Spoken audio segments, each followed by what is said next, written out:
Today we're on to ribs. There are two kinds of spare ribs. These are a whole rack of ribs, but it includes this loin piece on top. So this piece of meat.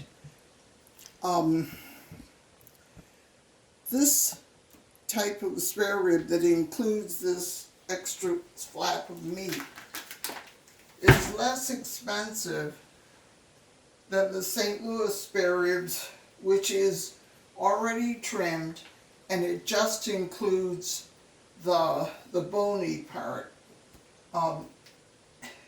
This is almost half the price of the St. Louis spare ribs.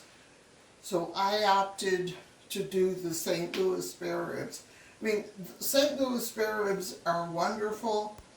They're less work to prepare, and they're nice and meaty. But I have seen the St. Louis spare ribs from $4.99 a pound up to $7.99 a pound. That's ridiculous.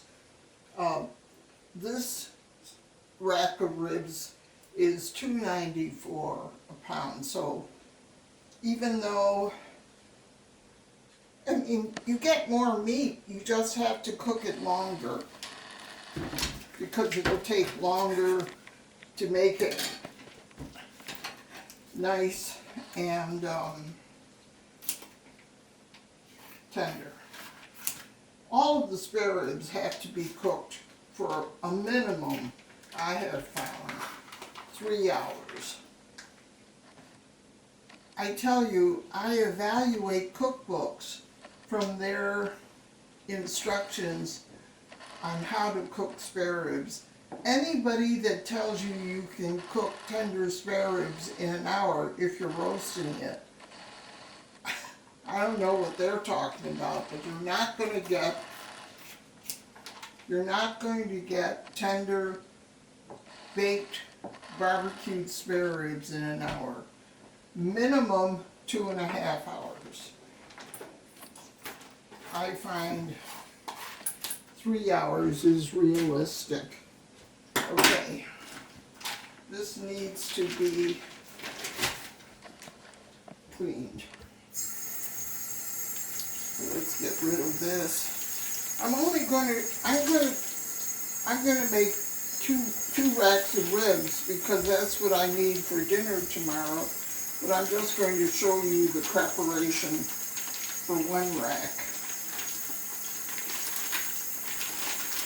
So get rid of this.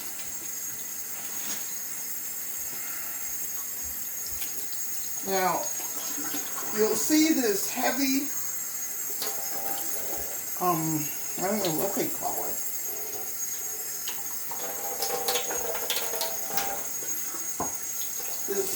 There's a lot of fat here. Ribs are fatty. But it's this membrane that we're going to have to get off. There's no escaping the work to prepare ribs. You've got to take off that membrane or you'll never have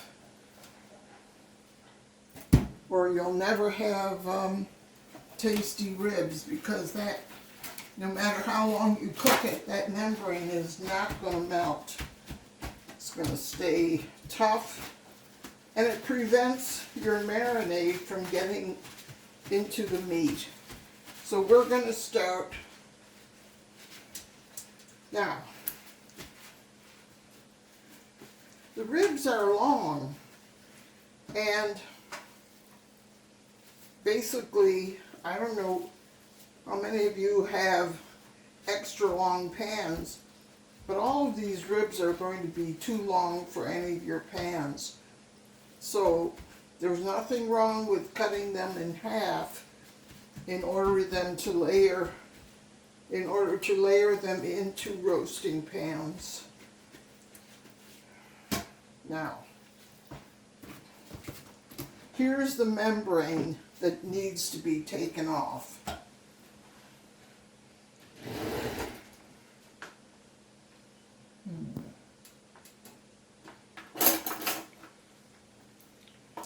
I hope you have extremely sharp,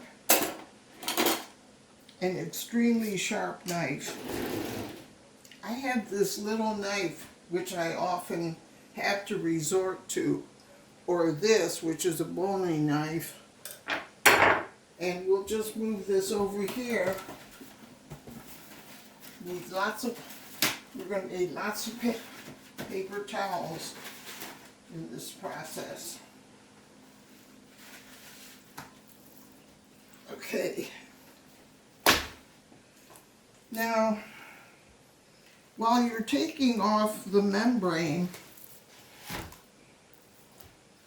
you can leave it whole.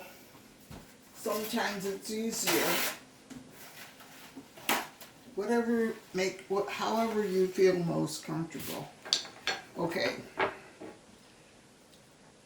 There's no easy, as far as I'm concerned, there's no easy way to get this membrane off. So what you're trying to do is to get under that heavy first layer. Not cut down to the meat.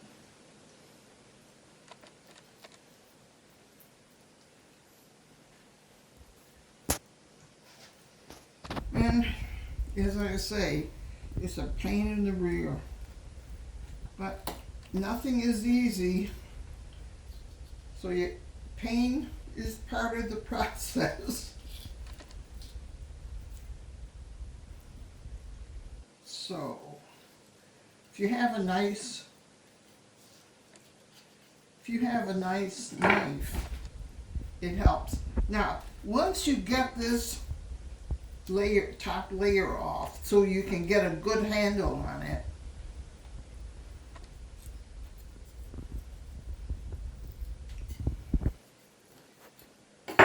if you're lucky, you can take a hold of that edge and pull it off. Pull off as much as you can by hand.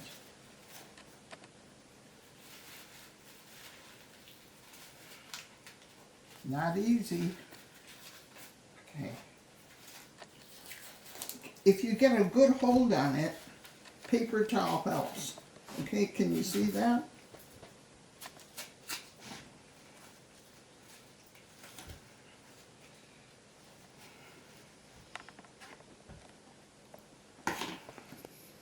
So we're just gonna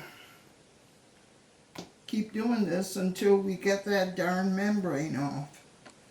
I guess there was a time when you can ask the butcher to help do that, and they might have been willing to do it for nothing, but I don't know if the days of service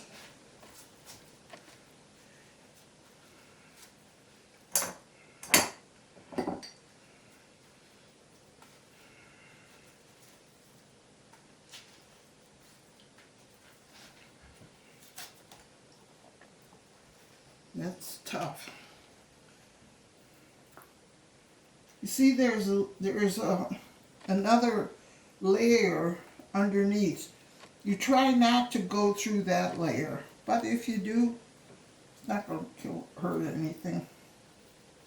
This is why you need a nice little sharp.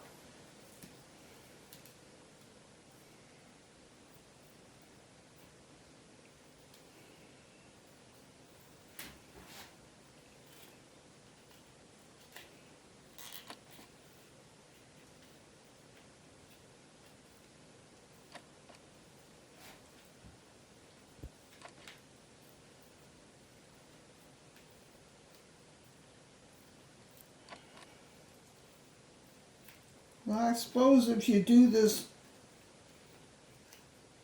many times, you can find shortcuts. I've done it many times. I haven't found any shortcuts.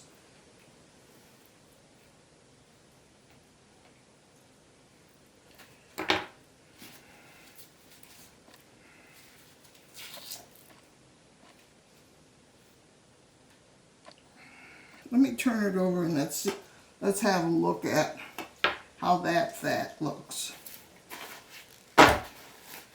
Okay, thank heavens this is better, but This is some of that membrane that you're going to want to get off too. Some of it is easier to take off than others.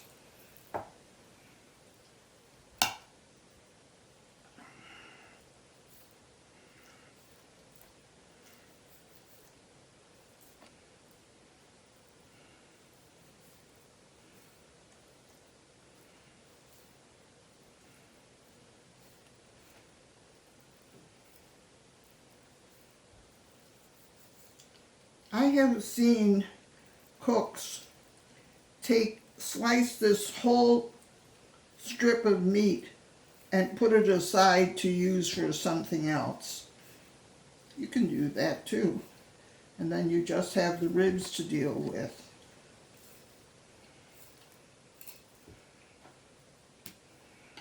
Now, this is where you can decide if you want to leave it in a whole slab.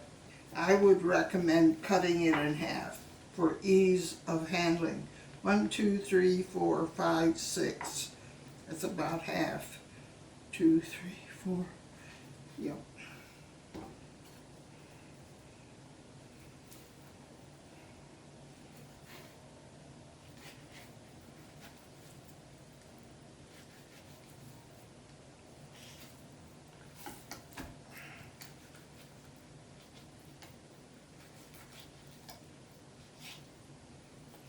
Okay. So now we have 2 pieces. Now we're going to make the marinade. First thing I'm going to do is chop the garlic and the ginger. Now, it calls for 2 large cloves of ginger, but as I said, the ginger is, you can use more, and I like more, so we're going to use more. I took it out earlier, started to defrost, and I decided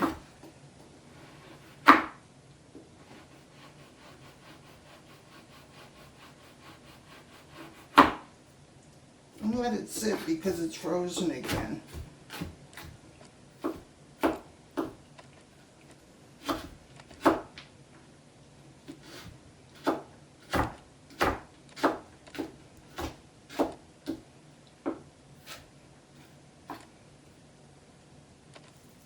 Let's see.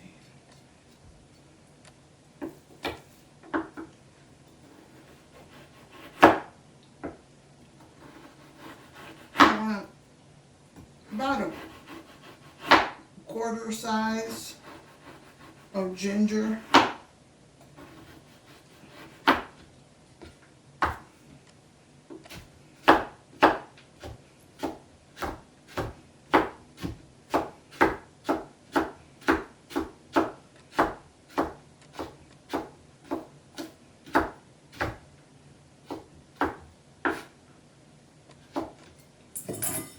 This in our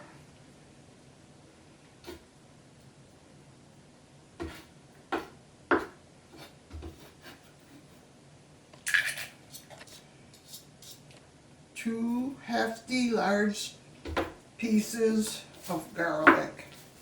I'm going to fold this back up, stick it back in the freezer. Half a cup of sugar, half a cup of soy sauce,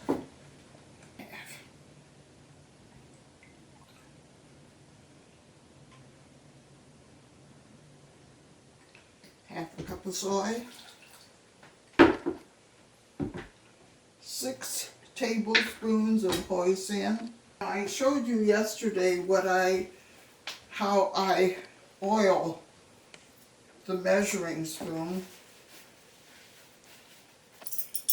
so that it's easy to get the hoisin off. So that's 1, 2, 3, 4, 5, 6. A quarter cup of sherry. This is the Chinese rice wine.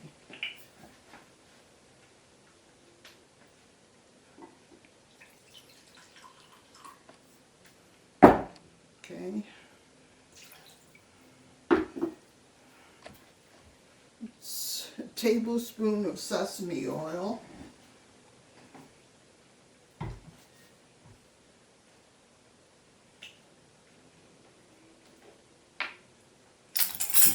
See how this just came off. Here we go.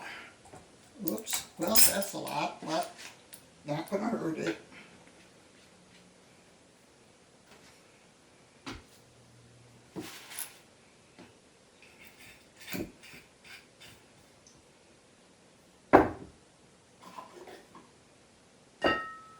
I think this is the 5 spice powder.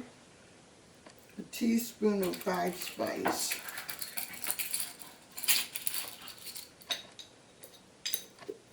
Comes in a plastic bag, and I put it in a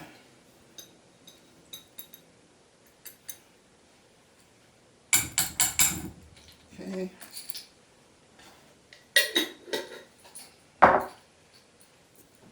Okay, let's see. A quarter teaspoon of ground white pepper. This is the Chinese white pepper, and since I can't measure it, I'll just squirt it in.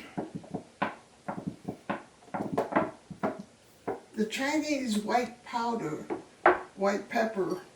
has a distinct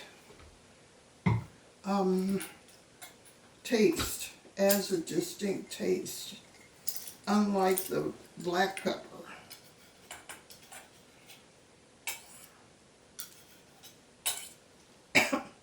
You see, if you have that well oiled, the sauce drops in more easily. So I'm just going to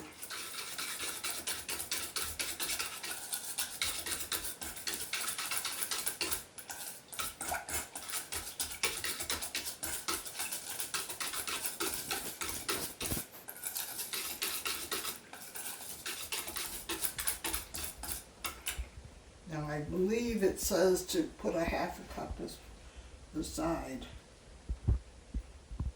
We're going to save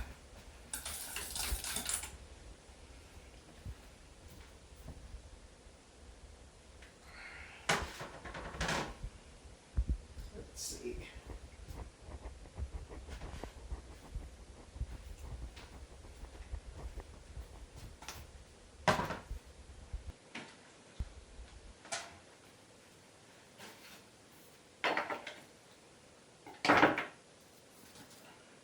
I'm going to put a half a cup of this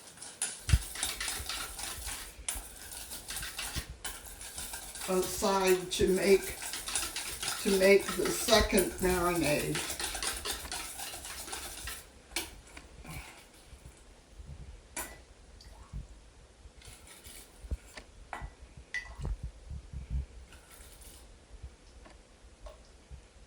Okay. Now, I'm actually making 2 racks of ribs. The other one I still have to clean, same process. So I'm going to put this in here.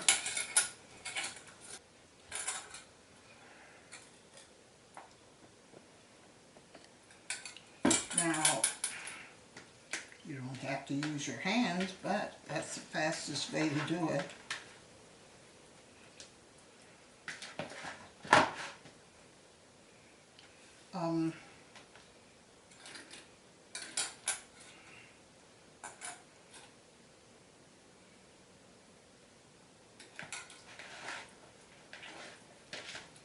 Now, this is going to marinate overnight. I'm going to let this sit. I'm going to do the same process Oh, here's one of those crannies I was talking about. Make sure you get into all of those folds. I'm going to clean the second set of ribs, do the same thing to them, let it sit overnight, and then I'll show you the pan that we're going to use. Before we roast, we're going to put in about an inch and a half of water. Now, I can do this in two ways. I can put this on top and put the ribs here, and the steam will come through and keep it moist while it's roasting. Or you can put a heavy rack in if you need to support the ribs sitting on top. So most likely what we'll do is we'll put the ribs in one half that way, one half this way. Then we will take a sheet of aluminum foil and cover tightly this whole pan and seal it. Seal the aluminum foil. It'll go into the oven for 2 hours. I can't show you that part now because this has to marinate overnight, but this will be the process that I will use tomorrow. One half will lay there, the other half will lay here. We'll cover it all tightly, fold it over, and press it all around. It'll go into the oven at 300 degrees for 2 hours. I will then take off the aluminum foil and I am going to make a second marinade. The marinade will include this half cup of the first marinade. It will include honey, a half a cup of honey, and let me see what else, or a third cup of honey, and a quarter cup of ketchup, which I'm not going to make until I need it. It'll be a third cup of honey, or whatever, you'll get it. We'll mix these two together with that. We'll use it to glaze the ribs when we do the second roasting.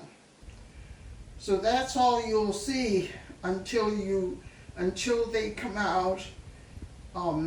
After the 3rd hour, they will be crispy on top, beautiful mahogany color, and ready to be sliced for dinner.